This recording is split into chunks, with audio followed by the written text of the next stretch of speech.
Good to go. All right. Thank you. So welcome everybody to this Sustainable Food Cymru group, and thank you very much for coming today. So can I just say from the organising team that we're enormously appreciative that you've taken the time to be here today, and I really do hope this proves to be an interesting beginning to what I hope will also be a promising relationship. So this meeting has been organised by UNESCO-MOST BRIDGES team in collaboration with Bangor University. If the organising team would like to put their hands up now so everybody can see you, that would be fabulous. And everybody else, if you want to know more about them, just Google them. You'll probably find more interesting stuff than they'd say themselves. So go consult Google. I'm just going to kick off with a little bit of housekeeping. Then for those of you who haven't attended one of these events before, please keep your microphone turned off unless you want to speak, just to avoid that horrid feedback. There's a microphone icon on the top if you haven't done it before, probably somewhere to the top of your screen and off. Your microphone is off if there's a diagonal line across it. So clicking on it opens up the microphone and allows the rest of us to hear you. So there will be time for questions later. When it comes to question time, can you please raise your digital hand if you want to speak? Unless you've got the functionality that allows the AI to recognize your hand going up, might have that. However, some of you may have a question, but don't actually want to verbalize it. So feel free to put it into the chat. There are people monitoring the chat, and they'll be able to pick it up. And we'll find somebody who'll be able to answer it. So before we start with the lightning presentations that we've organised today, let me just say who I am. So my name is Lucy, and I'm the director of the UK Bridges Hub. So Bridges is a global organisation which was created by UNESCO to strengthen the sustainability science domain, and our offices are rooted in the University of Wales, but we answer to Paris, to UNESCO headquarters.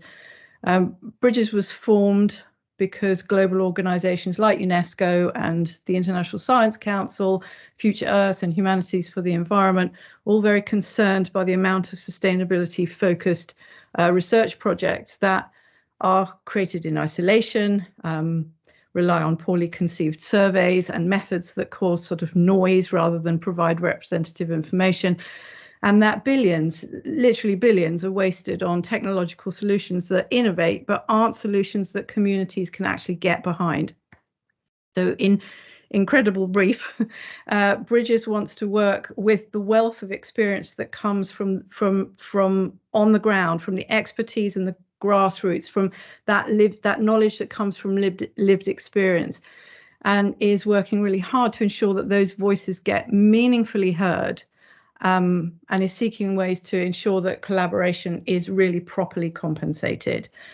So that leads then directly to the purpose for today. This event is attended by a mix of academics and local practitioners and organisations, all of whom are interested in food. And today it is the local practitioners, the restaurateurs, the fisher folk, the chefs and so on that are going to lead. And the academics are going to listen to them and learn from them. Yes, academics have created the event, but we purposefully haven't preloaded questions that we want answered. We haven't added themes to guide the thinking in the ways that would help us, which is the typical practice of academics. So what I'm hoping for this event is this will be something of a free range event led by the people, as it were, to begin a meaningful collaboration so that we can co-create research together, right from the outset together, in ways that people working in the sector actually want and that people can actually get behind on the ground. And hopefully then that will do something to bring down those walls between those people who think they know in different ways, and create some more joined up thinking that is actually you know, directly focused on this really central societal challenge: food sovereignty, local food, getting healthy dinner on our plates, and all of that sort of thing. So we're doing things slightly differently. It's a slight risk. We love a bit of risk. Fingers crossed, it's all going to work. And so then, without further ado, I'm going to hand over to Simon Wright. I think many of you know him. He's a restaurateur, a food writer. He's worked with Gordon Ramsay on Kitchen Nightmares and is very keen on getting local fresh produce on everyone's plates. So once he's set the scene, we will go over to the 8 other speakers who have kindly volunteered to speak. But for now, it's over to you, Simon. You've got 10 full minutes to entertain us. Okay, thank you. I don't know if it'll be 10 minutes or 5. I haven't prepared anything, so I'll try and keep it at 5-10 minutes anyway. Yeah, thanks. It's fantastic to be here, and I think this is a great way of approaching it. My background is largely as a restaurateur, 30 years in West Wales, working with local suppliers. So, you know, a key part in that food chain between suppliers and the customer. It's also meant that I've had 30 years of being kind of planted in Welsh food culture, but also in the policy environment that we've had in Wales for that period as well. And increasingly with others, I've become involved in trying to influence policy based on, you know, what I've come to understand of the food system over the past few decades. I think it's it won't come as any surprise to anyone to describe the food system at the present time as broken, with acute challenges that you know, that run across the board. Really, we only have to turn on the television, watch the news, and it's rare that there isn't something about food. In fact, it's probably almost impossible that we go through a news broadcast without food being some part of the issues that are being discussed. And I think that we're at a point right now that if we measure our food system, let's say, by its ability to supply the nutrition that people need to be able to lead healthy lives and to maintain a supply of that into the future, then it's failing, and the scale of that failure gets worse by the day.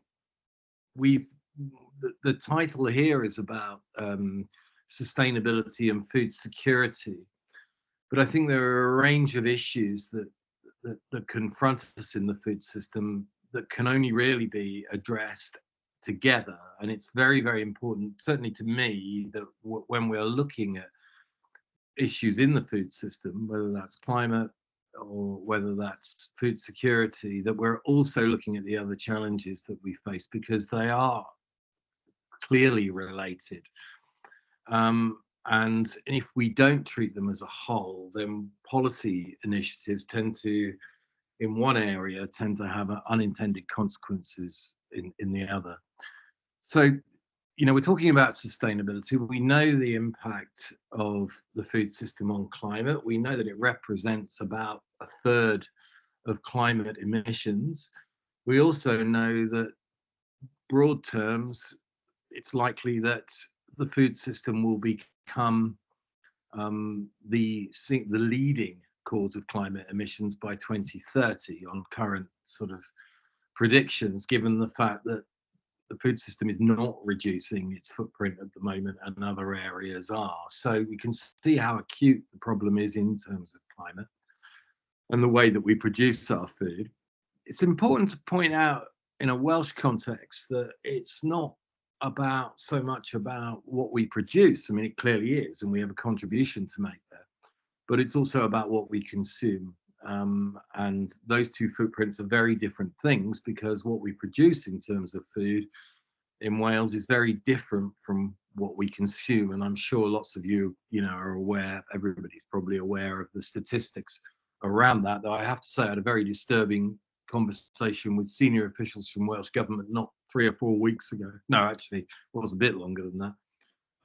In which they excitedly told me that we only eat 5% of the lamb we produce in Wales, as if it had, as if they just found out that bit of information that I'm sure most of you are familiar with.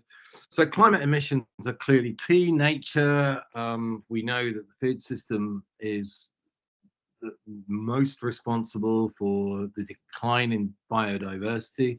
So it's clearly that's a major issue in the way that we eat now. Food security, which is part of the title here, food sovereignty, whatever you want to call it, but the ability to feed the nation, feed ourselves, feed humanity in a way that is affordable and gives people the nutrition that they need is increasingly under threat. We know we have an unstable global food system. We've seen countless examples of that over recent years and months, whether that's the pandemic, whether that's global conflict, or whether that's the impact of climate change. We're already seeing a situation where, around about 30% of the increase in food prices over the last 2 years can be put down to crop failure due to climate change, mostly in Southern Europe. So there's climate, nature, food security, and of course health, where again we face an exponentially increasing bill in the NHS for diet-related disease. And again, recent research showed that we around about 30% of NHS spending is attributable to poor diet. But the reality around that, I suspect, is that that's a gross underestimate in terms of the impact of our food system on the NHS. And I suspect that as more research is carried out and we take into account things that aren't really part of the equation at the moment in respect of things like dementia, etc., it's a far higher figure than even that 30%. So health is, a massive area. And of course, if you take individual examples of that, like preventable type 2 diabetes in Wales, for instance, which is costing us round about £500 million a year to treat, which is about £130 for every man, woman and child in Wales, just treating that one preventable diet-related disease, then you can sort of see the scale of what we're confronted with. And then there's a whole question around prosperity, particularly in rural areas, and what's happened with the loss of value of food production over a period of decades, and the impact that that's had on our culture, the impact in Wales that it's had on the language because of declining economic activity, and the declining retention of value, not just in terms of what we produce, but where the value of that is finally realized. And in Wales, we have a particular problem with that, where, amongst the home nations, we have the worst record on that in terms of retaining the value of our primary produce. So you can see that there's a series of very serious crises here that are all interrelated, and I, like numbers of others, and I think the majority of stakeholders, however you want to describe stakeholders, because really everybody's a stakeholder in the food system, but certainly in times of commentators and people involved in food policy, there is that interminable feeling that food policy is disjointed. Food always sits in the back seat of other policy areas, is not in the driving seat, and that's where it needs to be if we're going to avoid policy contexts like we have now, where policies in one area contradict those in others, in very severe ways. So the argument for a more joined up approach, I think, is very, very strong. And we have the opportunity to find multi-solving solutions, I believe, in those areas. There has to be, I think it's really interesting that, I've talked to Lucy a lot about this, the connection between what we're talking about in food policy and the humanities in particular, because there are lots of value questions around this. It's, you know, in addition to feeding people healthily and with the right amount of nutrition, you know, that is, after all, what food is about. And in fact, that might, you know, we use the term food very, very loosely for pretty much anything that we put into our mouths. If we define food as the stuff that we need to survive, it's a different, very different question altogether. And there are lots of value questions, I think, about food, and in terms of what should our ambitions be, and how do we balance some of those different challenges that we face in the food system. One of the things I haven't really talked about is community and culture, and the value that food has in those areas, and its relation to, and how it brings people them closer to nature, and, you know, the very origins of our existence. I think it's important too to talk a little bit about interventions. The areas that I'm really involved in at the moment are around education, but the thing that I'm doing that I feel most passionate about is a project we have in Comanche called Cook 24. And in very simple terms, it's where independent hospitality and good cooks and chefs are delivering cooking schools into the community, primarily schools, but also communities themselves, so adult learning too, and also around food banks and other areas that would seem obvious places where we can help people to strengthen their resilience through cooking skills, but also making that connection of where food comes from.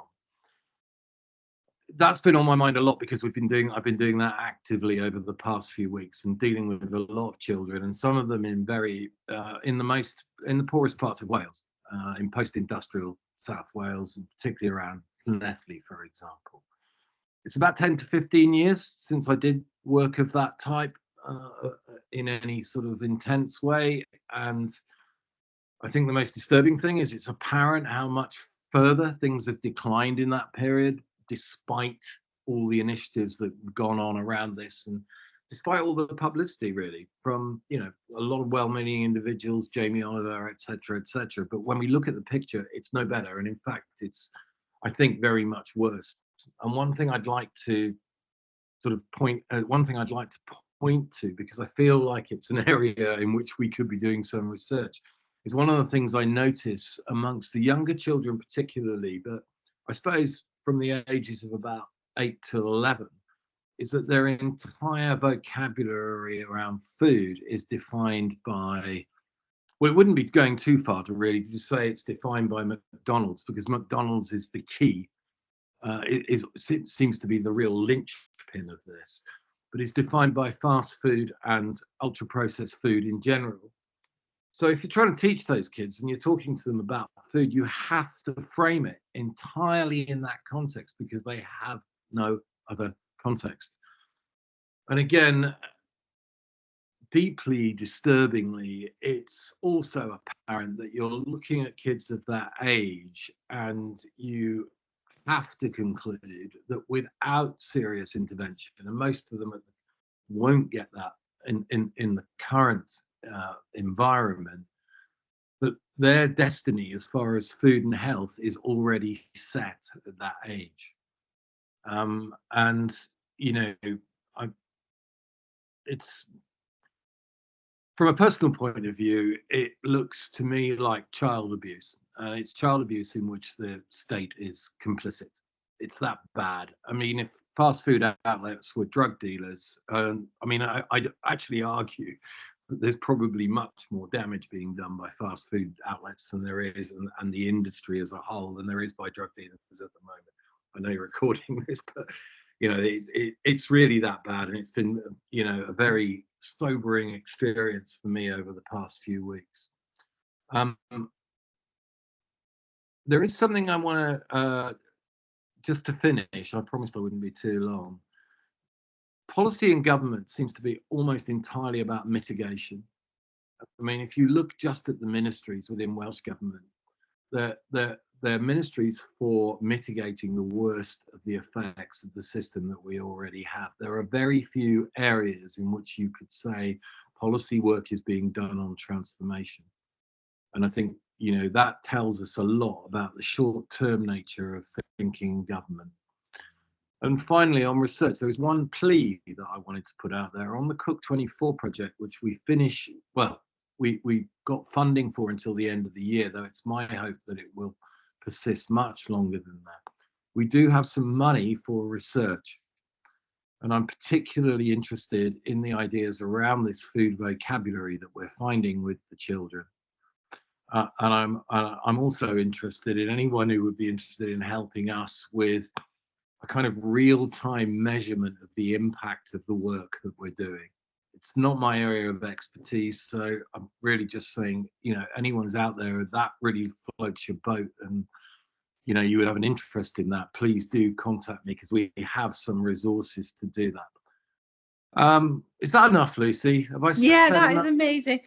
Simon, as always, you know, you're a star performer. Thank you so much. And that's brilliant and fantastic to end on the possibility of some funding research money. So that's stunning. Sophie, would you mind taking down the main slide? Is that all right? And then I'm sure people have got questions, but you're not allowed to ask them yet. So there's us controlling you. Sorry, because we're going to listen to Stephen Jacobs from the Organic Farmers and Growers. Who could you spotlight Stephen, please, Sophie? Are you there, Stephen? I can't see you. I'm here.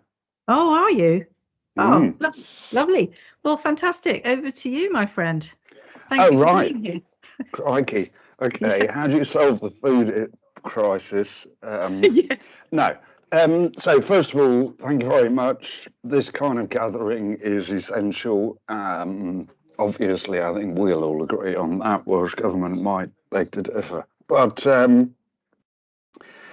just a little bit on me. I've been working in food and farming for a little bit over 30 years now, on and off. I did take the odd time out to go busking around France when I was a lad.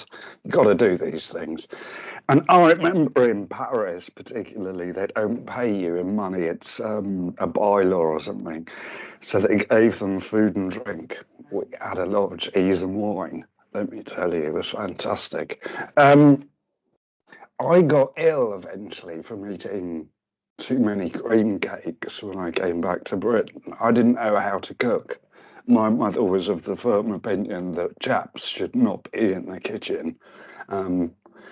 So it was years later, I was getting ill, constantly getting flu. My sister-in-law was studying herbal medicine at the time, said, have you looked at your diet? And I said, come on, look at me. I don't need to go on a diet. She said, no, it affects your health. Now, at 18, 19, whatever I was, that just didn't quite compute. So to follow on from Simon's brilliant words just now, if you look at how we've come from where we were to where we are, I think I am guilty, I'm sure others are, of taking for granted how much I've learnt about food in 30 years. And a lot of people haven't been on that journey.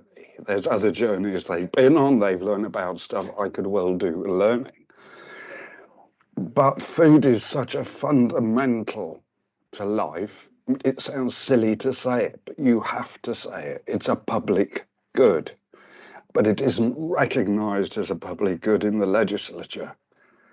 And just to highlight one aspect of the problem we're up against here, so I work for Organic Farmers and Growers, we're an organic certifier. One of my jobs is also to work with outreach. I'm a co-founder, for instance, of the Wales Real Food and Farming Conference. And one of the things we've found is an appetite to share knowledge. So we get about 250, 300 people a year to the conference, everything from grassroots to policy. from market gardening to food distribution. And one of the things that I've noticed is that Wales, from my perspective, I actually must confess I live just over the border in Shrewsbury, but 300 years ago this was Wales. So one of the things is that Wales is potentially, anyway, ripe for an agroecological revolution, or evolution perhaps would be a better way of putting it.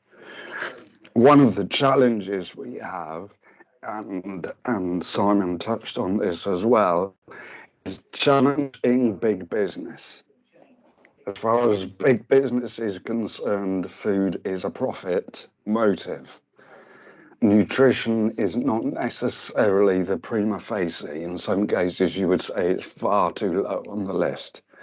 As Simon said, obesity and overweight and dietary related illness is costing us, through the NHS and through loss of hours in industry, more and more and more. And we know this, but nothing's changing, not for the better. Boris Johnson got ill with COVID, came out of hospital, said that he'd been told because he was the weight he was, that made it worse. He set up the obesity strategy. Hugh Fearnley-Whittingstall called them out on it the other day on the news, saying, what have you done since? Nothing. Not like a little bit, nothing. There was a paper in the Lancet a few years ago on what the factors were that were preventing change, and they conclude that it's interference in policy by industry. It's not illegal to lobby. We lobby for things. We lobbied Welsh Government to make sure that organic farmers continue to get paid in the run-up to the SFS. But the voice of the people has been dwindling and the voice of big business has been increasing. So I think to affect the positive change that I'm sure we would all agree needs to happen, we need to speak with one voice. We need to compromise where we need to compromise. Not everybody has to be organic. Not everybody has to be a white middle-aged bloke. But where we can find commonality, let's build on it. Because at the moment, one of the issues we've got here is that the new GMOs, which the Westminster government are calling PBOs, it's good to have another acronym. PBOs is the very ill-titled precision-bred organism. It's not bred and it's not precise, but it is an organism. The Welsh Government refused to pass the legislative memorandum of consent last year on the New Genetic Technology Act. DEFRA's response in Westminster was, the UK Internal Market Act trumps your sovereignty. So new GMOs will be available down your high street in years to come. There's a little bit of work to be done, but this government are rushing it through. So at what point do people wake up to the reality that convenience is actually a Trojan horse for lack of control, lack of ownership? And I think it's those themes that I would like to be able to help people to address. I think I'll finish there, if I may. Yes, Stephen, thank you so much. That, what a strong beginning. Thank you for your input. Fabulous and lovely to meet you. Yeah. So next up, we've got James Wilson from Aqua Farming. Are you there? Yeah, no? I'm here, but I mean it's aqua farming. I mean, I think I'm down to talk about aquatic farming in aquatic environments, so aquaculture effectively. But I mean, you Joe, as in not James. I'm James. Yeah. Oh, you are James. You've just got I'm Joe James. written on your thingy. Oh Right. yeah, sorry, that's because I signed in still using somebody else's account because I'm broke. Oh, mate, sorry. Okay, well, lovely to meet you. Yeah. If you have do you have a camera? No. And my camera's not working, I'm afraid, so Oh, no worries. I can't share anything. I mean, I've got a document written up, but it's Oh, just no, in no, Word, so all good. No need to spotlight him then, Sophie, because yeah. is that okay? Yeah, go ahead, James. James, Yeah, yeah. got Look, it. no, yeah, honestly, look, thanks, just like Simon and Stephen have said, look, great to be invited. I'm perhaps coming from a slightly different perspective as I am a kind of a food producer as opposed to a representative. But I have to say at the outset, well, two things. One's a kind of caveat for my poor performance here today, but the other is it's really interesting being in a room where I'm not the most ranty and not perhaps the most cynical, but I probably will be the least hopeful, if that's okay. Look, I wasn't sure what you wanted me to do, so I've just done like in case people don't know what aquaculture is, I've just done a quick précis of what aquaculture is, where it comes from, and how that then relates to Wales. I guess because everyone else has done a bit of context to who they are. I mean, perhaps, you know, for me, I've been involved in bivalve mollusk cultivation for about 30 years. I've worked in different parts of the world, but certainly for the last 20 years, I've been based in the north of Wales. It's my home, but I've lived in different parts of the world. Worked with First Nations in Canada, worked in the Netherlands, worked in Italy, and worked in Ireland. As well as being a mussel farmer, I've been involved with the Food Standards Agency as a member of one of their advisory panels. I sat on the Welsh Food and Drink Industry Board for good or ill for 5 years, and I as a company and with my fellow mussel farmers in Menestrait, we've collaborated on a number of research projects, mostly with Bangor over the last 25 years. Framework 5, Framework 6 projects, and the such like, and we continue that collaboration today. So aquaculture, right? What is aquaculture? So I think it's the tricks in the name. So it's aquaculture is farming in aquatic environments, and despite people's perception or the general perception of aquaculture, it's not a particularly new form of agrarian activity practiced by humans. In fact, one of the many surprises to me when I was working with the First Nations communities in the Pacific was how they still practiced to some degree the process of clam gardening. That effectively is First Nations for thousands of years have changed the slope in coastal areas and formed artificial dams that capture water as tide recedes to enhance clam populations, which are then used for directly for food for the community. Well, I suppose in the past as a vital food source for the communities during the seasons when they wouldn't have otherwise been accessible. That's a type of aquaculture which is known as extensive aquaculture, non-fed bivalve mollusk filter feeding. It's still practiced today, as I said. There are sort of other variations of extensive aquaculture, some which I'll just go on to describe. And seaweed farming is a bit the same as that. The other type of aquaculture, which is principally practiced, is what's known as intensive aquaculture. So that's where you artificially breed and feed a species. So things like salmon would be the most common species that people are aware of. There is a whole spectrum of activity in the summer farming sector, some of which is pretty good, some of which is not so good. Plenty of other species are finfish species are farmed: trout, sea bass, cobia, kingfish, sea bream, soles, and so on and so forth. The list goes on. Crustaceans are also farmed in systems, mostly in Central America, Asia, India, where the climate is particularly suitable for the farming of species. So species like king prawn in particular. Again, that's a sector which has evolved rapidly over the last 30 years from one which was kind of practiced initially perhaps overutilizing the environment without too much understanding or care for the external impact on it. So the ripping out of mangrove forests is the sort of common trope which people recognise associated with that. That's something which the industry moved away from 20 years ago.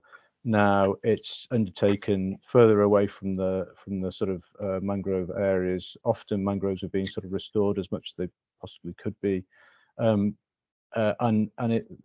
this form of farming provides, you know, important economic income for areas where otherwise the opportunities for people who participate in it wouldn't be so large.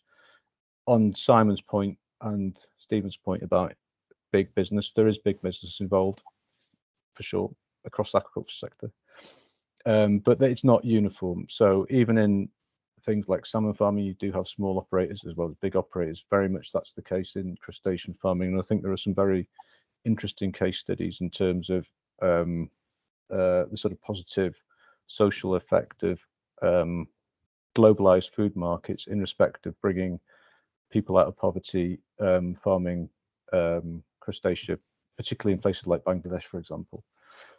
What we practice in Wales, large parts of Europe, also Asia, is we tend to focus on non-fed species, so low trophic bivalve, filter feeding bivalves. For us, mussels are the key species in Wales, or at least were until Brexit took our knees off.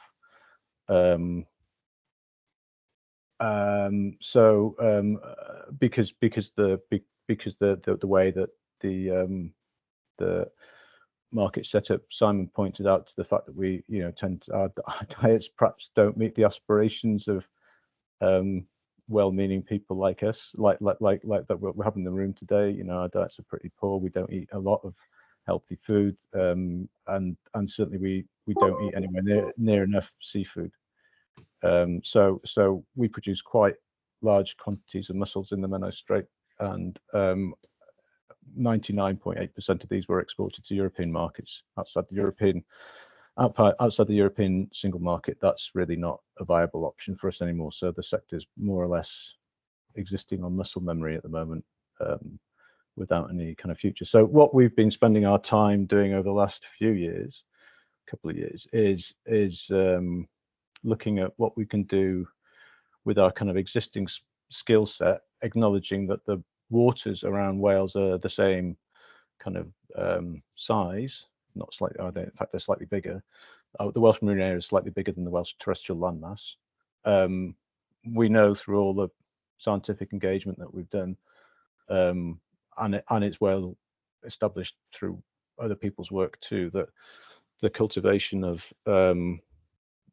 low trophic filter feeding bivalves is the lowest, has the lowest ecological environmental footprint for any animal-based food processing system, protein production system anywhere. They're healthy to eat. Bivalves bioremediate the environment during the growth cycle. If they're grown in certain ways, there's an increasing evidence base that says that they have a positive enhancing effect on biodiversity. There's an ongoing debate about whether the shells, as the animals grow, sequester carbon. Some people say yes, some people say no. I think it depends on the locality. I think that's the general thing. But for us in Wales, we're back to the point that we can grow them very well here, but without somewhere to sell them, we're in a really difficult position. So we've been looking at developing new markets, and sorry, Stephen, but we're much more pragmatic about the reality. And I think, you know, it would be great to live in a world where everybody ate better, and where policy aspirations were backed up with meaningful actions and movements, but recognizing that we do live in a world where highly processed foods are an unfortunate but very much a huge reality. Then what we've been looking at seeing is there a place where we can take out some of the more ecologically damaging elements of protein in those highly processed food systems, and replace those proteins with something which is more environmentally sustainable in terms of its growth cycle, to sort of you know, to move us on the step towards making the system better. Jamie, I'm going to have to stop you. And I guess that's it for me anyway. So. Oh, well, that was serendipitous. There we are. I'm sorry. I'm just conscious of the time, and we've still got some more speakers on our, you know, lightning presentation round. So thank you so much. Lovely to hear about clam gardens. Don't often hear about clam gardens, but it's nice to hear about them from you again. not from you again, but to hear them from you on that. So I think now we've got Gary Mitchell from Social Farms and Gardens, Future Farms. Thanks, Lucy. Good afternoon, all. Recognise many faces on the screen, which is always a pleasure, but plenty that I don't, which is even more interesting. And perhaps just to follow on from James a little bit, many of you know me know I've got my fingers in many pies, or have done over the many years, and actually even dabbled in a bit of aquaculture and crustacean production using farm waste actually as the main feed methodology based up in North Wales as well. So I'm sure you're probably aware of that phytopilot project, James, and I helped do a bit of co-founding and co-financing for that project, but sadly couldn't quite find the sustainable business model to keep it going. So it is currently mothballed. It's all still there, but mothballed. Anyway, I'm digressing a bit. I'm here to talk about Future Farms. So I'm Gary Mitchell, Senior Manager for Social Farms and Gardens, UK-wide charity operating across all of the countries in the UK. Got a strong team of 12 in Wales, office up in Bangor, office in Newtown, and a Cardiff team as well, so a South Wales team. And we're involved in a great number of projects, many in collaboration with people on the call, and you'll hear from Matt and Egin later on, one of the collaborators here. Hannah worked a lot with research, Simon worked a lot with Simon on food policy and things like that as well. So generally trying to do best we can with the resources that we've got. And one of our new projects, if you like, is future farming. And the reason that's perhaps come about is 2 or 3 reasons. I see it as a direct challenge against the lack of sustainable, fresh, local produce being grown in Wales and consumed within Wales. Simon's talked about some of those export figures, and we can't really call it export because most of it just goes across the border to England, but we're pretty good at producing sheep and beef in Wales and selling it across the border, but we're pretty shockingly rubbish on fresher food. And in fact, it's only somewhere between 6 and 8% of fresh food that's consumed within Wales comes from Wales. We use a tiny amount of our land. There's some good stats out there. So Future Farms is looking to address that a little bit, but arguably it's also there to address things like climate, nature emergencies. Over 80% of Wales farmland, we know that. Wales now one of the most nature depleted countries in the whole of Europe. That's deeply depressing for me, and obviously farming has a big role to play in that. So it's about improving on farm biodiversity.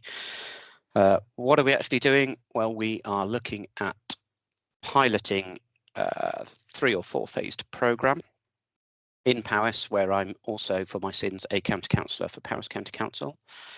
And in my first year of office, I muscled in and I now chair the Farm Estate Advisory Group for Powys County Council. It's the largest local authority farm holding in Wales, 133 farms currently, 11,000 acres spread across the county, but it's diminishing rapidly. It was 168 farms not many years ago, and it's suffering that cut by stealth almost every year. A few are sold off to help our pressures on capital budgets, etc., etc. And I'm keen, like several new councillors that came into Powys at the same time, shake things up a little bit, look at things a little bit differently. We've got a climate and nature emergency declared within the authority. We've got a slightly younger, greener thinking set of councillors within the ranks now, which is great, but not without its challenges. And Future Farms is looking at splitting up one of our farm estate holdings into micro holdings.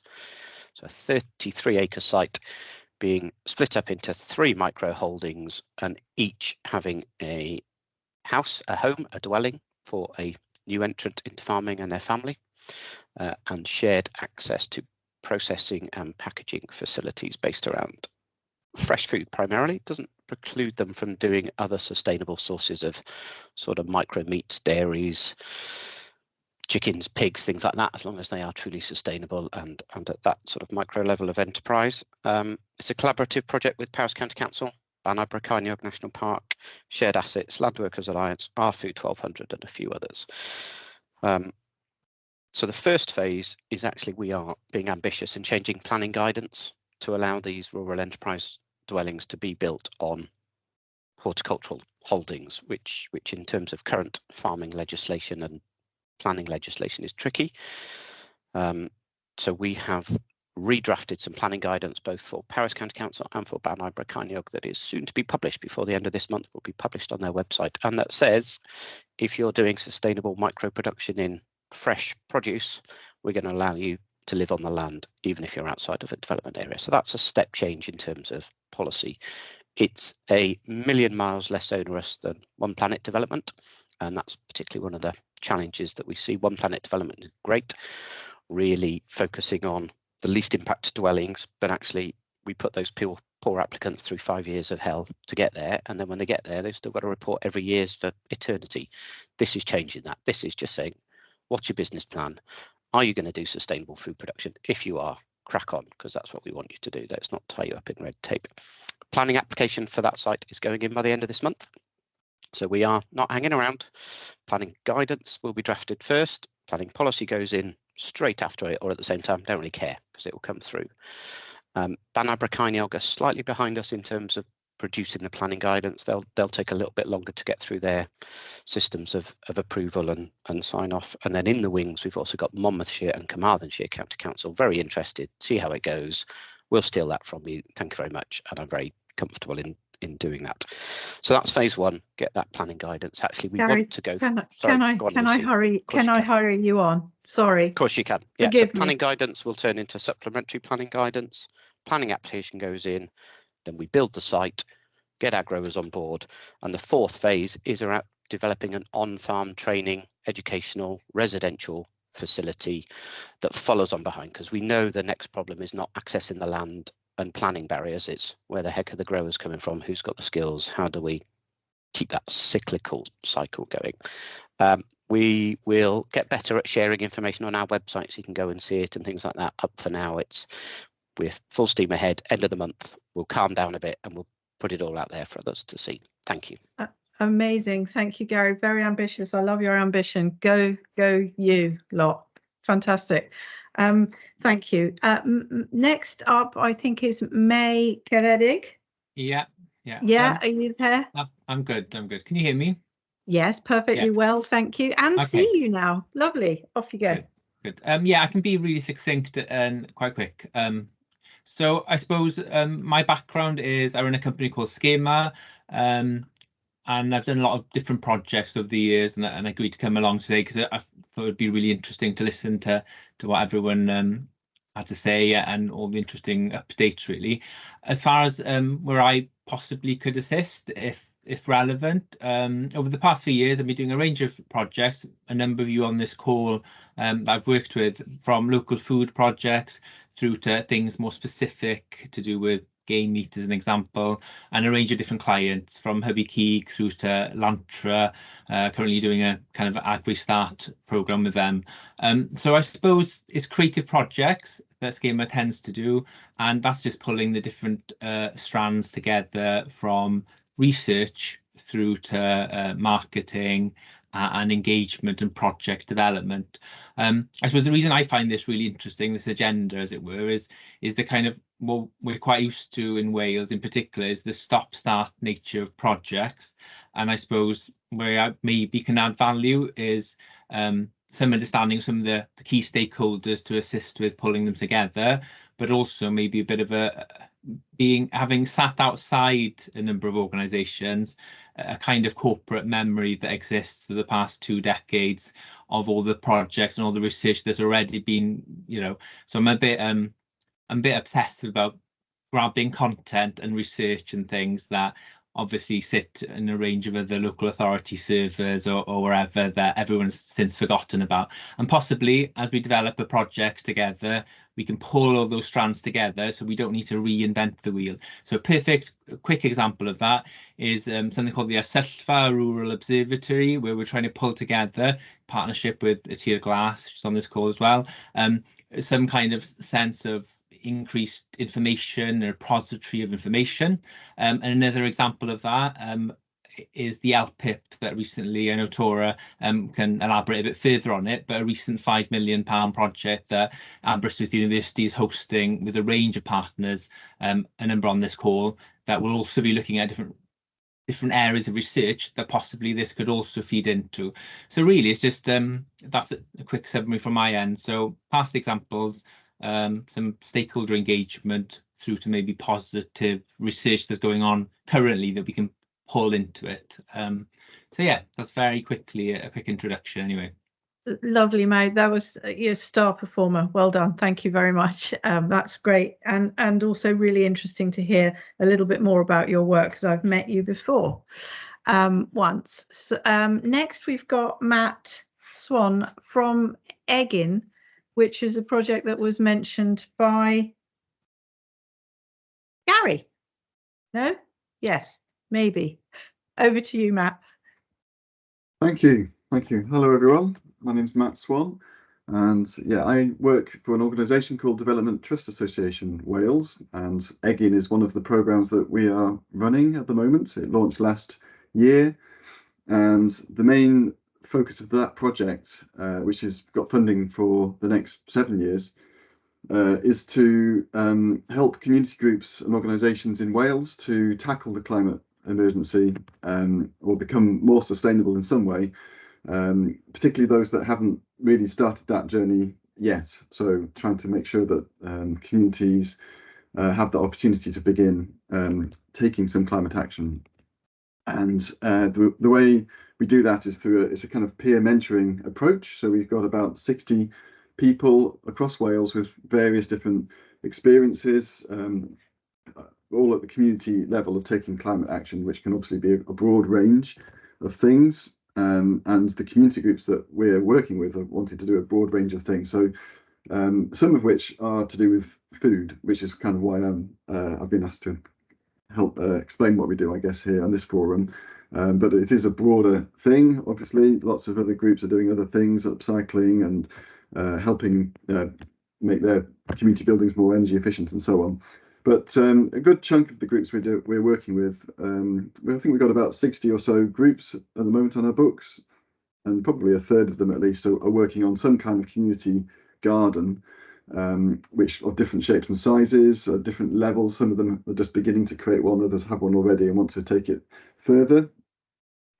So yeah, we're about providing them with linking them up with peer mentors, but also linking them up with each other as well, to kind of so they can learn in a more informal kind of peer way from what other people are doing, or be inspired by the other stories that they hear. So we also run online learning and sharing webinars. We had one on community growing last November, which was well attended.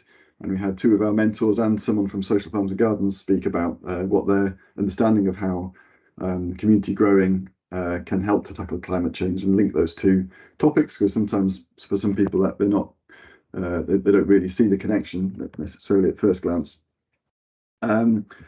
So yeah, and we also have an online community forum called Eggin Online Community, which anyone that's taking community climate action can join and meet others and start to share and discuss whatever they wish around that sort of whatever topics they're involved with. So that's another thing which we're trying to kind of make sure people know about and promote, and to encourage engagement in. I should mention it's a partnership project, so we're the lead. We're working with other partners to deliver that, and that's something which DTA Wales often does. So I should also mention another project we're separate from Eggin called Assured Growing Toolbox, which Social Farms and Gardens, we're working in collaboration with them and a couple of other partners as well, which the aim of that is to increase the amount of Welsh grown food that is procured by the public sector, by providing small-scale food producers and procurement bodies with an online toolbox of resources and a kind of communication tool that will allow them to talk to each other. So that website is due, I think, to launch later in the summer this year, and we hope that we're also working through that project with Castell Hywel to help them to increase the amount of Welsh grown produce in what they supply as part of procurement. So that's a sort of another strand which I have less to do with, but I wanted to make sure that that was passed on as well at this forum, that you're aware of that. Thank you, yeah. Matt. That's lovely. Where did you say you were based? Did I miss that? I live in Machynlleth, mid Wales. Machynlleth, okay. Yeah, we've got a nice spread around Wales then. This is good. Thank you very much. Sorry, had you finished? I did. Yeah, that was it. Yeah, really. okay. Some overview. Yeah. Thank you very much. So next up, we've got Hazel, who is a local Welsh chef from the Lampeter area. Are you here, Hazel? You are. Over to you, Hazel. Thanks for coming. You are muted. You are muted. There, how's that? Can you hear me?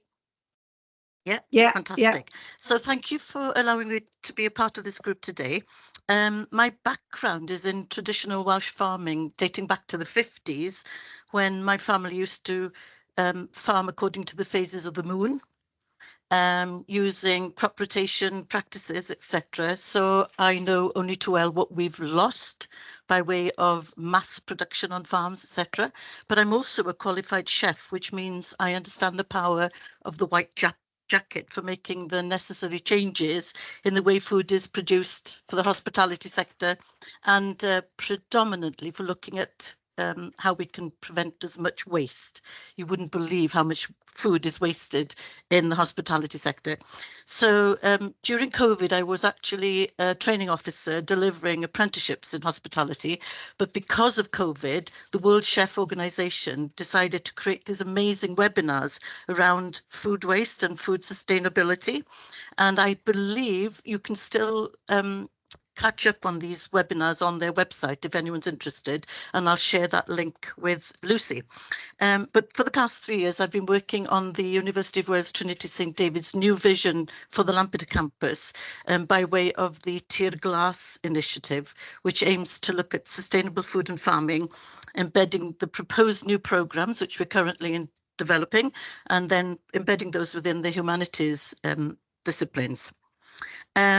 Because I come from that small farm background, I'd love to see more support for those small scale farmers by providing financial support and technical assistance to them. So it was really good to hear what Gary Mitchell was saying.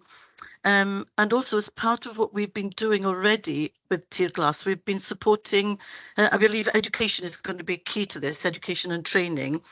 And we will need to invest in research and innovation. And so this group is going to be very useful for looking at ways of doing that. But we've already started working with a cohort of 10 schools in Ceredigion, looking at the new Welsh curriculum and providing them with support by way of Richard Dunn's book, where they learn from nature. So we already have some school children who on their school ground are growing things like the old traditional Welsh wheat called yr hen Gymro, and they take it to the local mill to turn that into flour, and then they take it back to the school and they make bread with that. So I was lucky enough when I went to school in Lampeter to have been provided with the opportunities to learn about food. Living on the farm, I learnt about where my food comes from. And I truly believe, as Simon mentioned earlier on, that education is going to be key to this. So I'm really hoping that this group will develop new ways of looking at research and maybe helping us to find the solutions to tackling the current global issues around food production and food sovereignty as well. So I hope that's enough, Lucy, but I'll happily answer questions if anyone wants to know more about the World Chef Organization, whatever, because I believe that information might be useful to this group. Thanks, Hazel. Yes, I'm sure there'll be questions afterwards. So just nobody's allowed to ask them yet, so they'll be coming up afterwards. So thank you so much, Hazel. Now let's move on to Jamie Stroud, who's from a veg co-op farm. Yeah, that's right. Hi. Can you all hear me okay? Yes, we can't see you, sadly. Don't you? Oh, right. Okay. I can see me. Okay, well, that's good. Anyway, Okay. as long as you can hear me. Yeah, so I'm sort of nominally, I guess I'm wearing my Tydd and Teg hat. So although I've ended up here because I also work a little bit on a potato breeding project in Bangor University with Catherine Steele, who's one of the other organisers of this event. So that's my kind of link in. It was Catherine kind of invited me through. But my main thing is being part of Tyddyn Cooperative. So we're a cooperative vegetable farm. We're sort of, I say we're at the bigger end of small vegetable farms. So we do a veg box. We do 180 veg boxes a week. We do a fair amount of wholesale through our farm. We do a bit of wholesale to local shops, and quite a lot of trade to drop in customers through our farm shop. So we are. Yeah, I mean, I guess we're a veg producer on quite marginal land in quite a marginal climate. So North Wales, just outside Bangor, and it's been really interesting to hear like several of the speakers who've been up before have actually kind of hit the nail on the head on quite a few things that I would have brought up. So it's things like training. So we run a traineeship, but it's very obvious that there needs to be. I think there needs to be more sort of more support for people running traineeships, because we're only, so we can't run a year-round traineeship. We can't sort of afford to do that. I guess we take on trainees for the busier part of our growing season, but really in order to get sort of a full education, people need to be people need to have at least one full growing season, I think, really, in order to be sort of going into like head grower jobs and so forth. I was really interested in hearing what Gary was saying about the work he's been doing around sort of planning and for housing, and because that's one of the challenges that we face, I think, is that so our cooperative, we started looking into One Planet development, and it's not completely off the cards, but as Gary's pointed out, a lot of the requirements around it are really very important, and I think quite a lot of members of our cooperative sort of realised what the implications of going in for it were going to be, and I think the answer was 2 words and not very polite, so that didn't. but yeah, I will be very interested to look into what Gary was talking about, because we need to sort of straighten out our situation with how we're living. So I think that's kind of what I've sort of just rattled through a few things there about what we do, but yeah, as I say, I mean, our main thing is being a veg producer, and I just here, as I say, to sort of hear what people are saying, and I'll be interested to take part in some of the conversations later. Yeah, thanks, I'll do. Jamie. Thanks, that's lovely. Thank you very much. Nice to meet you. So over to Richard, who is our last lightning presenter. That came out a bit weird. Richard Kipling. I don't believe Richard's managed to join us yet. Oh, okay. I think it was if he could. So, it was an if he could. Okay, yeah. Well that's fine then. Actually, that means we're sort of only a little bit over time. So let's then go over to Catherine, who is going to talk about how this group formed, I think, and an opportunity that we have for everyone. Hello, everybody. Can you hear me? Yeah, I can't see you though. Oh. Now I can. Yeah. Okay. Hi. Thanks, Catherine. Yeah. Yeah. Well, thank you to all the speakers. It's been a fantastic, diverse, I suppose, positive. I think even the person who said they were going to be negative was positive, really, about the ideas that you have, and so that's really interesting. Yeah, so we set this up really in response to a call about mitigating effects of climate change and how we could work with local food organisations and networks and partnerships, and try to lead towards influencing policy change. It's really ambitious, it's really complex. So where are we at the moment? We have been working, well, we've been talking to the Welsh Innovation Network, WIN, And WIN are setting up a food net zero group, that this group, and as you're here, consider yourselves potentially part of this group. This group can feed into that subgroup about food net zero going forwards. So that's a really positive step. And the other thing is that WIN have funded us to organise an in-person meeting, which will be held in Lampeter, and that is going to be sometime late spring or early summer. We don't have a fixed date yet. So again, you're very welcome at the point where we know the plans to come along and meet each other and develop these conversations further. So really, our ask, I suppose, is as we go forwards with that, we as academics want to tap into funding streams and get projects funded that are the projects that you want to happen, that are the things that can help you to achieve what you want to achieve. And we've heard some of those alluded to or very clearly articulated by some of our speakers. So all the research that this group hopefully will be achieving, will be doing in the future, must be guided by people like yourselves, people who are not academics but are working in the real world and facing the real world challenges. So yeah, as academics, and I think Lucy sort of alluded to this at the beginning, we're hoping to be able to understand what you think is important, what you think are the challenges, how would you like to co-work with us, and what sort of change would you like to see? And I think some of those have been answered very well so far. But I suppose this is, where are the gaps in the research, and how can you guide us to develop the research that's going to fill those gaps? So yeah, we really want to work together effectively with this network, and the network is fluid, it can expand, we can add people. If it's not for you, you don't have to be part of it. It's basically what everybody brings to it. It's the collective that is going to make it work. So yeah, work together, and hopefully we can change policy, whether that's local government, Welsh government, UK government, beyond the UK.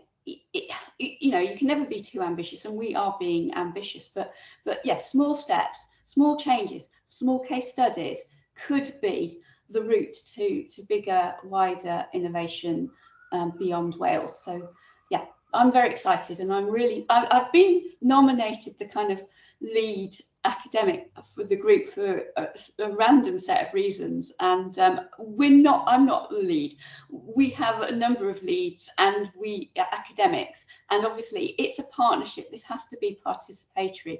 It's not leads leading, it's us listening and facilitating, and I think that's probably all I need to say. Thank you. Thanks for coming.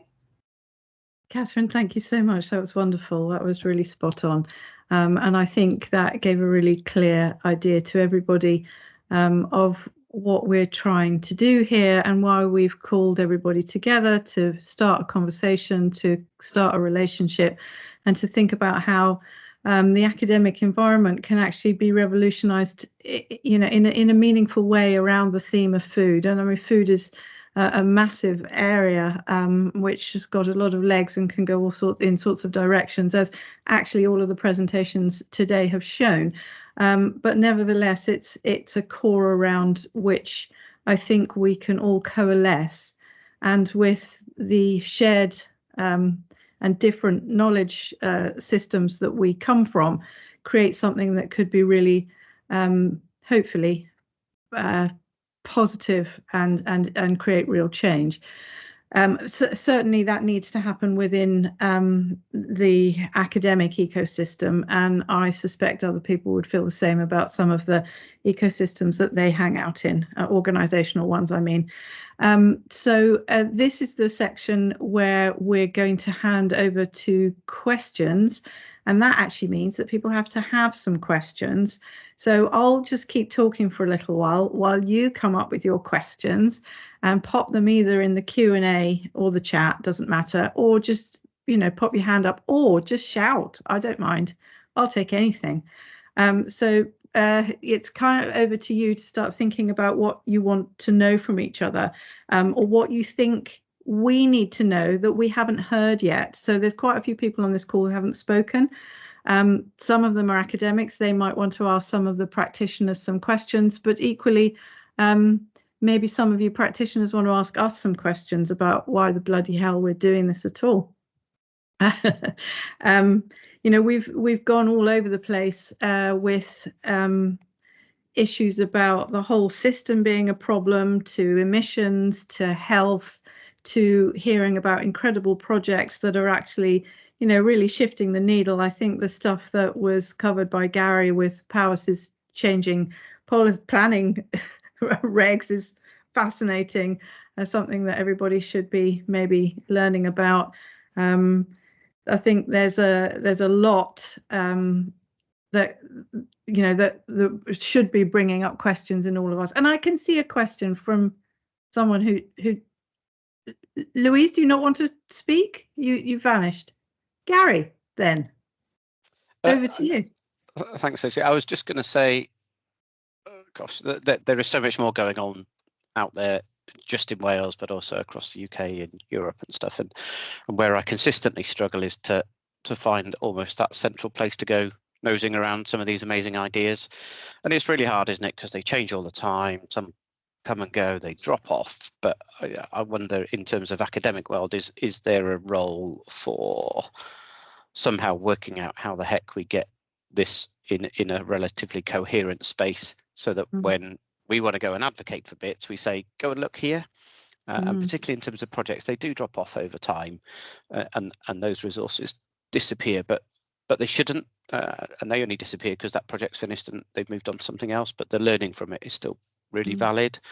It could be a ginormous bohemian mess, I'm sure, but I don't know. It'd be interesting just almost to scope it out, get some research to just think about what it might look like and how you might do it, rather than, I'm not saying let's physically go and do it straight away, because I think that could be really, really challenging. But I do get frustrated generally. We've talked to just tip of the iceberg here today, haven't we, about great stuff.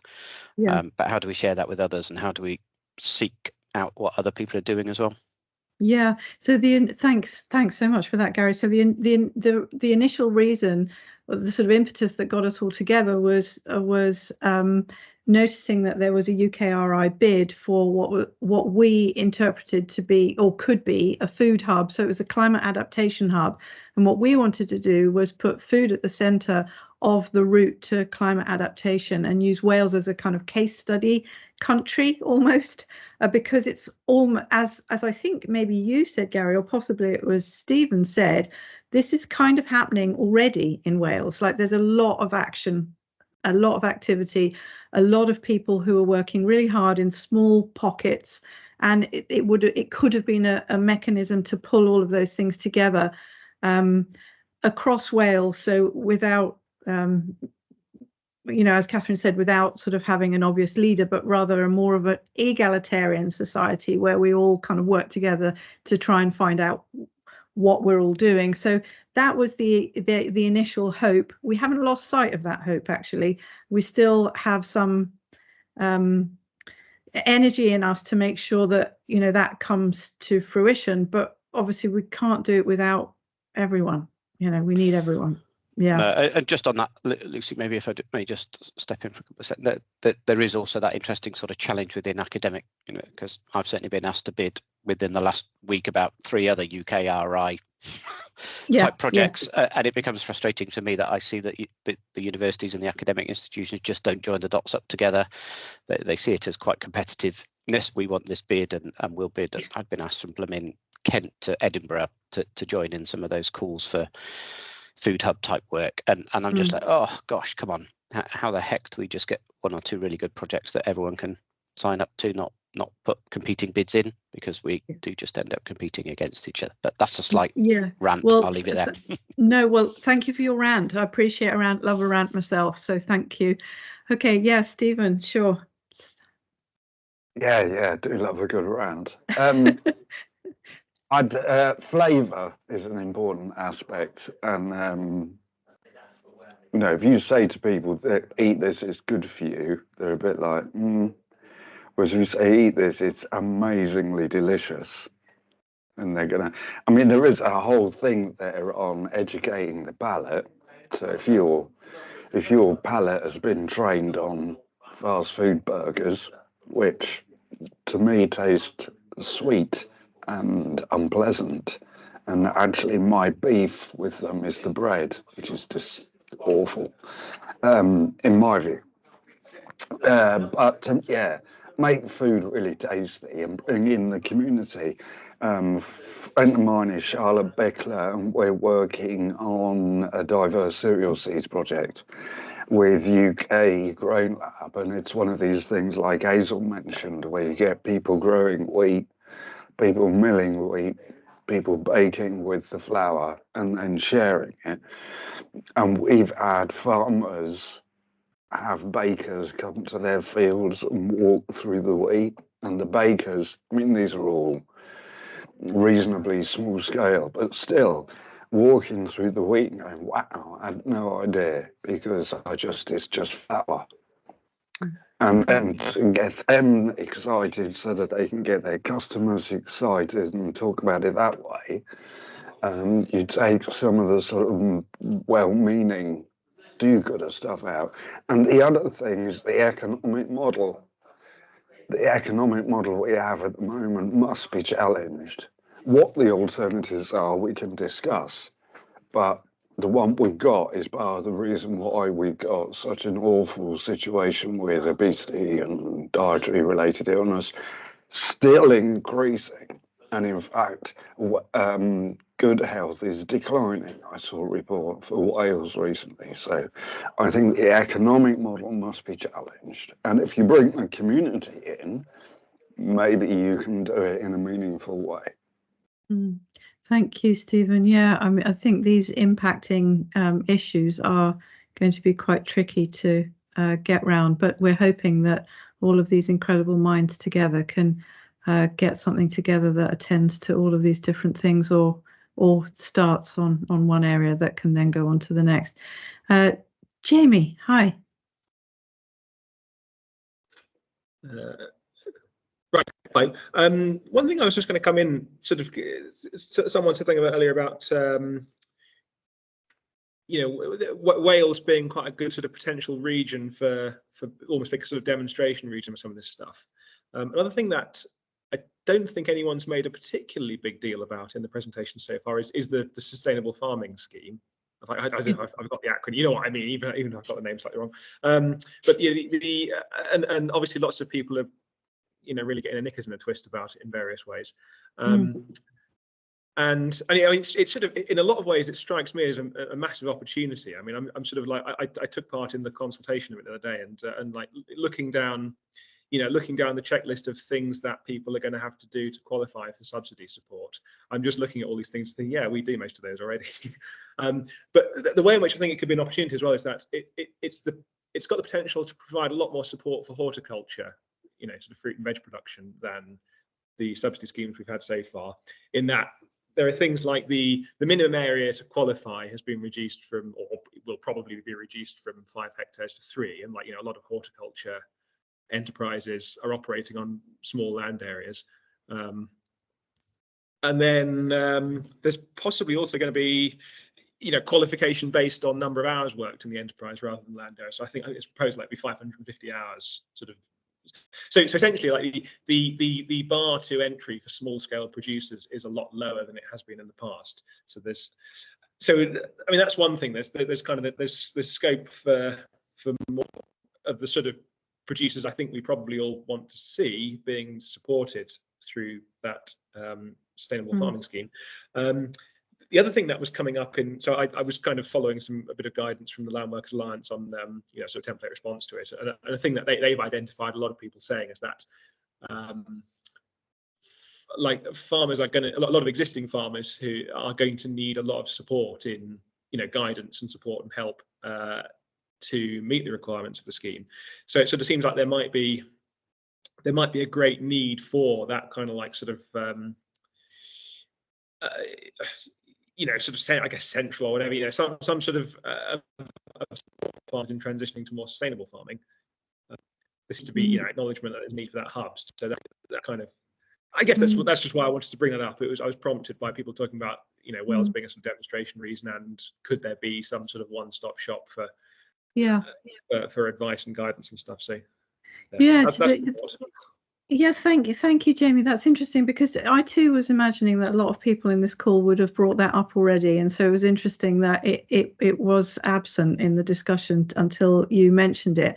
And I'm wondering if that's because we're not actually talking to any farmers. I mean, I'm a farmer of sorts. I'm quite an atypical farmer, but I would class that as my primary occupation. So. Okay, yes. Okay, so my bad. Rude of me. Got it wrong. I apologise. So it's an interesting point, and clearly I need to be educated a little bit more on that. So thank you for educating me. I mean, I'm at the very small end of market gardens, really, and I ride around on a bicycle and stuff like that. So I'm pretty atypical as far as without a tractor to go and block the roads. But yeah, so thank you. That's a lovely point. Everybody's keen to speak, so moving to Simon. Thank you, Jamie. Yeah, just quickly, I mean, on the sustainable farming scheme and listening to farmers, I mean, I think many of us would argue that there's been a failure of leadership and convening around this. For a small country like Wales, we're 7 years into considering this replacement for, single farm payments. And I think many of us would also argue that we needn't have got to where we are now in terms of the divisiveness, but it's part of not having an overall vision for where the food system is going in Wales and how we're going to feed ourselves in the future. So, listening to farmers and listening to people in general has not been, I think, a successful part of the consultation process to date, which has taken way too long and it's still kicking things into the long grass. And in that vacuum, we've had, I think, the farmers' protests. But what I wanted to mention, off the back of what Stephen was saying, which I think is really, is that we need ways in which, look, one of the biggest problems we have is constant short-termism. Stephen identified, all the extraneous costs that supermarkets and food producers, large food producers, are not picking up, but we're paying through taxation and through, just loss of resources and misery, really. And so in research terms, one of the problems we have is that you'll speak to politicians and they'll say, well, this is the bleeding obvious. If we spend money on education, feed people properly in schools, make that part of their education, they grow up with that food, they're going to eat differently. But there isn't enough definitive research out there, it feels to me sometimes. I'm not an expert in this, but in order to persuade them. And I think so areas of research which can throw that into very clear relief are very much needed. The Cook 24 project and what I said about the outcomes there, for instance, we'd really like to get to the end of the year and then have a research evaluation that we can say, look, here's real difference. And by the way, you're looking at situations in schools there where routinely we're talking to 50, 60, sometimes 70% of the kids have had no breakfast. And if they've had instead chocolate and crisps, that's a relatively good news, because the majority of them will be as insubstantial as just having eaten sweets in the morning.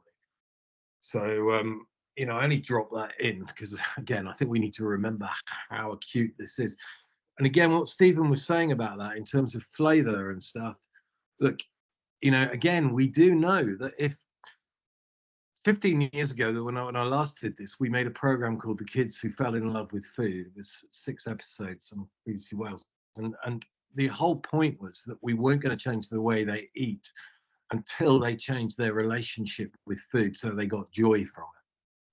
And you will get joy from it because it's all the things that we need and our body is telling us we need. And, there is a different way of eating. I didn't come from a middle-class background. but I did come from a home where there was a lot of kitchen garden and a lot of fresh cooking. And I think that's where we've got to, you know, and we need to prove that in every opportunity. We seem to be able to need to demonstrate that. I would say it's bloody common sense, but you know. Simon, your message is coming through loud and clear. We hear you. We do. Yeah, thank you. Anne, please, lovely that you're speaking. Thank you, Anne from Ceredigion Local Food Partnership.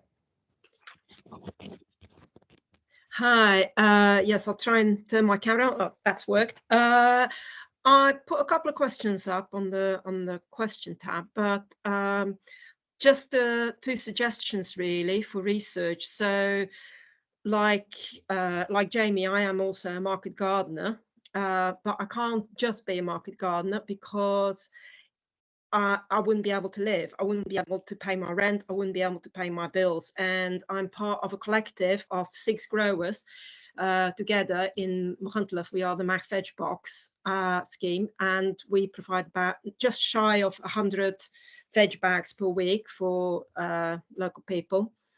And none of our growers can live on just on their work that they're doing in their market gardens, and we're all supported by either pensions or other jobs or other businesses. And you know, it's a case of self-exploitation, and this is a story I keep hearing again and again and again.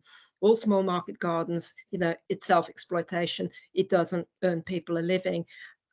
And I would really welcome some research into how can we change that? What are the alternatives? You know, is it a universal basic income for food producers? You know, or maybe something else that I haven't thought of yet. So I'd really like to see some research into that, because even though Jamie was quite positive about the sustainable farming scheme, and yes, we now qualify on 550 hours, which just shows, by the way, that they don't realize how much time it takes, because 550 hours, that's just about 13 weeks for us out of the year. You know, for our market garden, we're running just shy of 3,000 hours per year that it takes. And on top of that, I've got another job. So I'm just saying, that's the reality. So yeah, we need some research in that. And then I had another question as well, is that the Land Workers Alliance, they've already done lots and lots of research on the issues of sustainable food, and especially agroecological food production. And will you be cooperating with them rather than to duplicate things? Yes, definitely don't want to duplicate. That's a waste of everyone's time for sure. So thank you for pointing that out. That's really helpful. And Anne, thank you so much for taking time to come here. You know, really appreciate it. Thank you. And I think you've raised some really interesting and important points that we will need to continue having a conversation about. And this is also something that I've brought up with the research councils, is there isn't any funding for academics to be able to have meaningful conversations with people on the ground, because we can't pay you, right, for your time. We expect you to, you know, academics just expect people to rock up for nothing. And so that's why we're trying to kind of get some funding together to make the relationship real, and that everybody gets properly compensated. We haven't been successful in getting the funding yet, let me just say, other than this 7 sort of pence that we've been given by WIN, but for a workshop. But we're still trying. You know, that's my ambition, to get that, to find a way to make that a reality. Because if we take your time, it should be compensated properly, because you know you're working, and why should you come to these things for free? You know, it doesn't make any sense. So you know, thank you for reminding us all of that. Appreciate it. So Jamie, who's impersonating as Joe, I think, is next. Or the other way around. Oh God, what? No, you're right. Look, I'm sorry to be obsequious about this, but look, people talk about sustainability in food for a long time. You know, we're talking about it specific to Wales. I just wonder what engagement you've had with Welsh Government, because Welsh Government have done, I mean, I'm not saying they've been successful, and I'm not saying they don't talk a big talk and deliver very little, but they've done a lot of work in this space.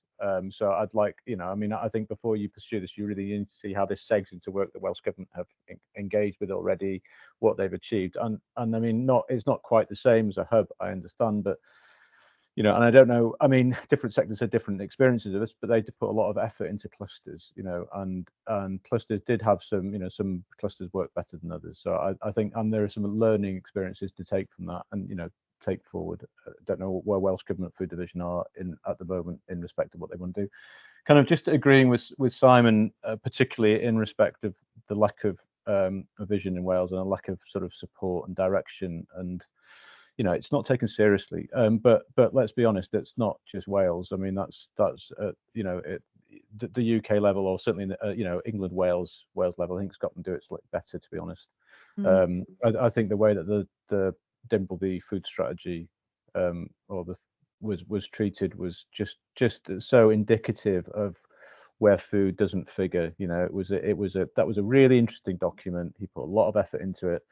From my perspective, yet again, ignoring the potential of marine systems, but that's what everyone does, so you accept that.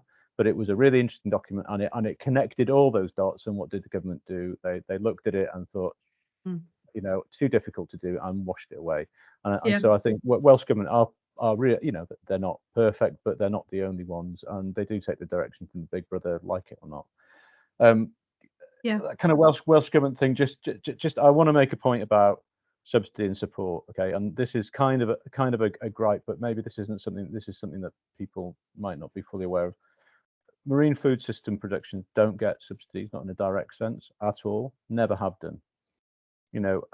We have to comply with environmental requirements and obligations because we operate often inside of protected areas, because a large portion of the Welsh marine space is subject to one form or another of environmental designation, most of which are Habitats Directive related. And whilst they're not a perfect system, they do require that activities that are new to the area are assessed on the basis of best available scientific evidence. So I do feel a slight. I mean, Anne's absolutely right. There's not a lot of money in food production, but that's just true for marine-based systems as it is for terrestrial systems. We've never had support, and I think if we're serious about. I think if we're serious about changing the dynamic and perhaps the economic profile and the direction that we want to take food in, then I think that's the key ask. Really, I mean, I like the way you're talking about centering food inside the project, and I think that's a good way of looking at it. I mean, we've obviously got cultural differences between the way that we use food and the way that other societies use food. So I mean, when Simon talks about enjoyment, Stephen did as well, I mean, you don't have to go that far to find countries where food has a very different role in society, and you can see that those societies structure their food system very differently. They have the same component parts. I mean, Portugal, Spain, Italy all have big multiple retailers, right? But their food producers don't have the same issues that we have, because food is considered to be, more centrally important to well-being and everything like that. We have that regulation and obligation in Wales. We just don't do anything with it. So I think it would be a really interesting project to say, okay, it's almost like if we change things around, instead of being focused on, I don't know, economic growth at the top level. Let's put the food system in the middle. That we've got a lot of land, it's productive in Wales. What could we do with that? What could the economy look like in the future? What could Wales look like in the future? What would be all the positive benefits, and string out from there? I think that would be an interesting way of looking at it. Well, that's exactly what we want to do. So the initial thing was to go for this hub, and our idea, the hub idea was, sort of fitting in with the UKRI's ideas of what we should be applying for. But actually our idea was to use food as the route to adaptation, to create maybe sovereignty in terms of food in Wales, to support biodiversity, to support prosperity, to support health, and all of the sort of concomitant corollaries that come from from food. It's just sort of food sits right at the center of almost every SDG, for example. So it's a very easy argument to make. It's just a change in perspective from, you know, sort of a discipline's perspective to a sort of subject. So, I don't know, that's not quite right, but it's a shift in perspective that I think would be really valuable, especially if it was from the ground up. Because I know you mentioned the Welsh government, and I know that they've done lots of things, and you know, we can be critical and ill-informed about some of the consequences that it has for certain sectors, certain areas. But what I'm hoping for is that it's the voices of the people who are involved, rather than the policymakers and the academics, that lead this. And that's where the revolution comes from, that we're guided by the individuals who actually understand what's going on the ground around them. You know, like you and the other people on the call who aren't academics, because there are a few of us lurking here. So thank you for that, Jay. I'm just going to call you Jay, or even JR. So before I go back to you, Stephen, or you, Louise, Hannah, would you like to ask your question? Or shall I read it out?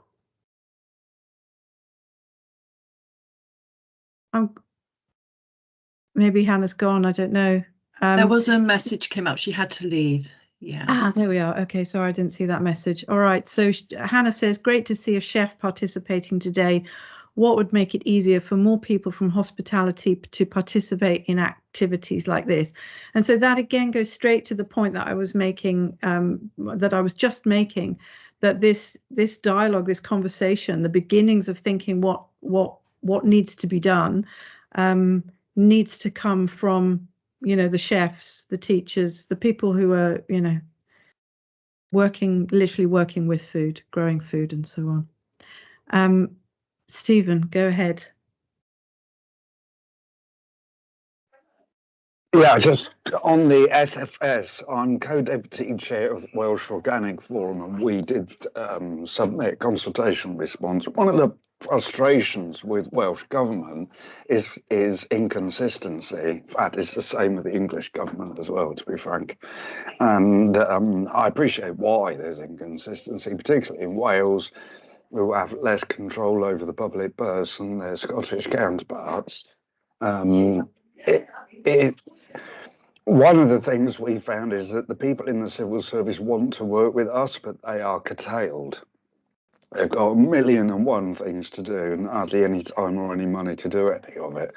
One of the good things that's come out of our interaction is working closer with our colleagues in the civil service, but also working with others in the policy groups, whether it's RSPB or whoever.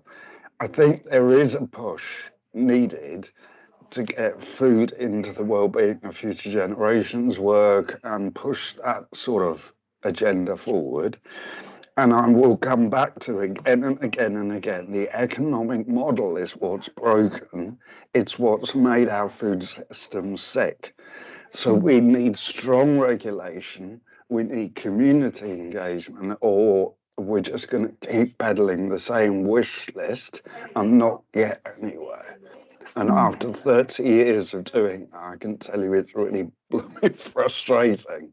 Yeah, I can imagine. Yeah, and I think everybody would agree that an economic focus around what you poignantly called a common good earlier is an issue, and has sort of skewed things in as with everything really, towards profit seeking rather than any other focus. So I think that's something to bear in mind. I mean, there's a lot here. There's a lot. My scribblings are extensive in my notebook. So thank you for that. There was something else I wanted to reply to you, Stephen. Never mind, I've forgotten it. I'll hand over to Louise. Maybe it'll come back. Go ahead, Louise. Thank you, Lucy, and thank you everyone so much. It's been really wonderful listening to you all. We've been talking about food and production and various other issues as a group for quite a while, and it's really interesting to hear what people actually involved in working with food at different levels have got to say about it. I think one of the things, there's a couple of things which really struck me in particular listening to people. One was Simon talking about the working with children and that the food vocabulary and that lack of knowledge of food, you know, sort of maybe from simply boiling an egg to knowing what food is, and that sort of stranglehold that fast food culture has on the generation that's growing up. And this is sort of something that I've been talking about quite a lot with Lucy in particular, that I was making cowl the other week, and I went to the local supermarket. Sorry, Lucy, you've heard this so many times. I apologise. And it was really shocking. There was a young girl at the till, and I went in with sort of a bundle of leeks, and I bought some parsley as well. And she looked at the leeks, and she said, "What are those?" And I thought, "You're in Wales. It isn't the national vegetable." And she didn't recognise the leek, and I felt so sorry for her and so sad that, you know, she would probably recognise a coloured sort of wrapper from something at 100 paces, but didn't recognise the leek, didn't recognise the parsley. And I think probably, and then James talking about the mussels and other bivalves, and we also have similar discussions about lava bread and this sort of inability to engage with our wonderful seafood culture. Personally, I do. I love seafood and shellfish in particular. Go to the Royal Welsh, there's never any seafood stalls in the Royal Welsh. If you go into the food hall, it's all sort of trendy versions of gin and sort of salted caramel cakes and all sorts of things that got absolutely nothing to do with Wales. And the wonderful food culture that there is in Wales is completely and utterly absent. And so I think probably where I would like, and this isn't my academic, this is me sort of as somebody who likes overeating talking rather than me as the academic talking, is where I'd like to see us going is sort of really thinking about the societal importance of food. And I think it's the point that Jamie made, that, you know, sort of in France or in Italy, you know, they'd probably listen to us and absolutely aghast that we're even having this discussion, just sort of how important it is. And once you start thinking about food as this thing which binds communities and people together, from your tea table at home to larger gatherings, I think it goes a long way to answering all these questions, and it brings the producers and the consumers together in a really potentially really exciting ways, and all the stuff that Hazel was talking about and Simon was talking about. So it's not really I think it's just really sad to think how bad our food culture is, but also really wonderful to hear so many people are doing so much to try and fight against this and sort of preserve what we've got. So it's a big thank you to everyone, really, and a bit of a blurb. I think you'd be surprised to find how dreadful the diets are right across Europe and around the world, actually, Louise. I mean, when I took this idea to everybody at UNESCO, I fell into the stereotype of saying, you know, of course, France eats very well. They went, don't be ridiculous. Everybody's on fast foods just like anywhere else. You know, it's a you know, we're playing around with tropes rather than reality. Yeah, go ahead, Simon. Yeah, but let's be clear. I mean, France is about 14% consumption of highly, ultra processed food, and the UK is around about 60%. So there are massive gaps, and you know, let's not underestimate the way in which we're leading the pack. Let's not do ourselves down here. You know, we're way ahead. I think Germany is around about 40-odd%. So we really are leading the field. We know how to do this better than anybody else in Europe. Okay, thank you. So everybody's been wonderful today and been incredibly helpful to get the conversation going, and we've had some amazing input. I'm going to hand over to Tora now to summarize for everybody what she feels today has provided. Yeah, over to you, Tora. Thank you. So I'm not an expert in any sense, but I'm somebody who thinks a lot about food and about communication. So that's actually my expertise in communication. So I have been listening, and I have come up with basically 5 different points that I thought were important from what emerged from this discussion, and I'm very happy to add further bullet points to that if you'd like me to. So I'm just gonna briefly summarize those. So the first point is that what was repeatedly said, that it would be very much welcome to have a joined up approach. So there was talk about having one voice, agreeing on the common ground on the kinds of things that need to be changed, because there's a lot going on, but there's a lot of agreement about the things that are going wrong as well. So if we can get these voices together to gain strength on that basis, that would be very useful. And in line with that, what would be ideal, but it's probably unrealistic, but having a one-stop shop where we can really build on existing insights and strengths, sort of working against the stop-start nature of projects that are funded for a couple of years, and then everybody forgets about the insights generated there, and the next project reinvents the wheel, so that we can get away from that and really connect the dots. So there was a strong call for that, just joining up what already exists and get people together and so on. So that was one point. Then the question really came up: why don't we have more local fresh food produced in Wales? And basically there are two ways in which we can probably answer that. One is this is in part about skills development and education. So things that where maybe we should say that there's potential to do more in that respect, where farmers need knowledge, but also consumers really thinking about the food we need to stay alive, rather than the crisps and chocolate that kids start their day with, if they're lucky, if they get anything at all. So really raising that awareness for the importance of food, but also how to really turn to sustainable and nutritious food, rather than sticking with the habits that we see everywhere these days. So that also includes raising awareness for the damage caused by highly processed food that we consume every day, and raising awareness and getting changing behaviors towards avoiding food waste, which is also a huge problem. Then the other point about why it's so difficult to produce fresh food locally in Wales is about finance. So that's another big topic that to me emerged from this discussion, that sustainable farming is really difficult. It's difficult to come up with sustainable business plans, that there needs to be a challenge for the economic models that we have. There needs to be financial support for sustainable farming. So there's a big issue there around finance in that sense. And that leads us, of course, to policies and the political will behind that. And as a positive point, we do have in Wales the Wellbeing of Future Generations Act. We have support there, but there is a need for regulation in that sense. So we need to sort of inform the policy on the basis of the kinds of things that need changing.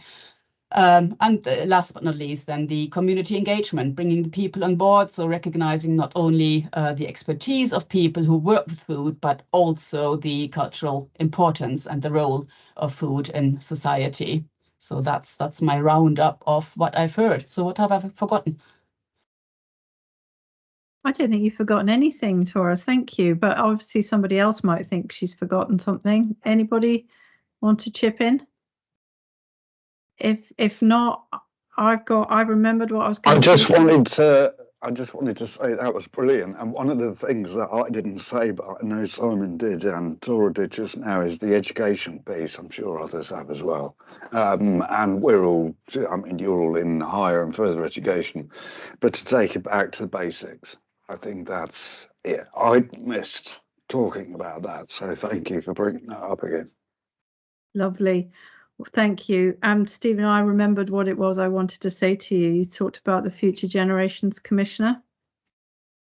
Yeah, well, he's very much on board. His latest campaign, Cymru Can, is about food, and I've spoken to him personally, and we have his support, a letter of support already, but more than that, he wants to work with us. No, I actually did. I didn't know that because I'm working with Hazel on the next Wales Real Food and Farming Conference, and he's been talking to my colleague Jane Bowell. But I think, yes, Yeah. he's the first to really grasp the metal. So that's really good to know. Yeah, he's very much on board, and you know, he wants to support in any way that he can. He basically just said, "Tell me what to do," so I will. I'll tell him. Wonderful. Okay, well, I think we've amazingly we've hit time, not and haven't gone over. Are there any final comments that anybody wants to add before I simply thank you all enormously? Any other comments? Maybe just to reiterate that we are planning a workshop which is funded by the Wales Innovation Network and want to hold that in person, and obviously we want to have you on board for that. Yeah, so the route with that is that we'll send out invites to people, or you can just drop us a line saying I want to come, if you do, and we'll put you on the list. So there are limited places based on the funding. I think it provides a 1-night overnight stay in Lampeter and food. And then we'd workshop furiously a whole load of ideas together in person and hopefully come up with something that is really meaningful and that we can all go ahead with. And of course, if there are other people that you think should be involved in this that we don't know about, please let us know, because you know, we haven't got fingers in all of the pies that you've got at all, and I'm sure there are other practitioners who might want to be involved, and we can make this a proper transdisciplinary conversation, meaning that we go across all the disciplines horizontally and vertically, as it were, so that we can get all of the different voices in from different areas of food production. Okay, good. Well, thank you. Yeah, thank you all for coming, and I do hope that we see you all again. Until next time. Thank you, Lucy. Thank you, everybody. Thanks. Thank you. Thank you. Thanks, everyone. Thank you. Thanks.